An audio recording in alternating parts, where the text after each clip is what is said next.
President, jeg vil si det er egentlig farligere når en regjering begynner å bruke det tause flertall når man egentlig har spurt om ting som ikke angår folk, og som man egentlig ikke vet svaret på.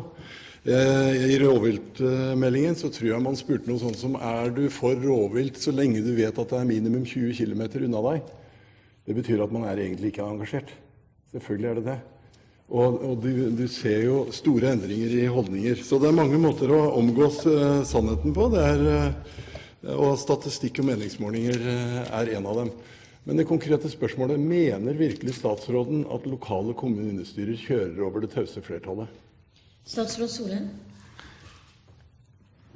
President, et stort flertall i Distrikts-Norge erklærer altså i de meningsmålene som forsøkt gjort på dette området, at man ikke kan ha noe totalt frislipp på dette området, men bør ha enten dagens regelverk eller et strammere regelverk. Det betyr ikke at de sitter med den eneste fasiten, den ene sannhet, men jeg går ut fra at representanten Gundersen ikke er enig om at det bare skal være de som ønsker å få lov til å kjøre snøscooter akkurat når de selv vil. Det ikke bare de vi skal lytte til. Vi må også ha anledning til å lytte til de mange menneskene i Distrikts-Norge som ønsker å kunne gå på en skitur uten å bli forstyrret for mye, som ikke ønsker at det skal være veldig mye bråk oppå vidda når man går på ski, og et stort antall mennesker med ulike oppfatninger. Heldigvis fikk vi fra Høyre i Sør-Trøndelag noe som jeg mener var et veldig godt innlegg, nemlig at Høyre ønsket å balansere de ulike synene opp mot hverandre og finne fram til noe som i alles interesse. Det regjeringens politikk også, men jeg registrerer at Gundersen alltid på linje med de som roper høyest. Gundersen, for deg også replikk nummer 2. Neida, det ikke. Jeg stiller meg helt klart bak representanten Helleland. Og har poengtert det mange ganger. Dette skal skje innenfor fornuftig regulerte måter. Men jeg må jo også si at det jo underlig at man så til de grader avfeier at det lokale demokratiet faktisk kan klare å håndtere dette her på en ganske bra måte. For det jo det vi snakker om, at man lokalt kan få muligheten til å lage for eksempel en snøskuterled. Og det eksempelet som Bredvold var ute med, jo ganske godt.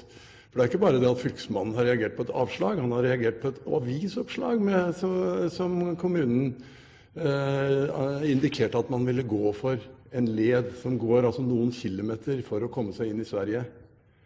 Og fylkesmannen skrev da brev til Åsnes om at han ville komme til å endre om vedtaket hvis Åsnes gjorde et sånt vedtak. Det kaller jeg kraftig overstyring av det lokale selvstyret, og det ingen tvil om at det stort flertall i Åsnes for det. Statsråd Solheim. Ja, jeg registrerer at representanten Gundersen sier at han ønsker en balanse. Han sier han ønsker balanse i rovdyrpolitikken. Han sier han ønsker balanse i snøskuterpolitikken. Men samtlige ganger det kommer spørsmål i Stortinget, samtlige ganger representanten Gundersen tar ordet her, så det for ikke å skape balanse, men for at det skal være fritt fram. Fritt fram til å redusere rovdyrbestandene langt utover hva Høyre en gang var enige om i Stortinget, og som jeg tror faktisk Høyres ledelse fortsatt enig i, men som representanten Gundersen alltid stiller kritiske spørsmål til. Samme på dette området.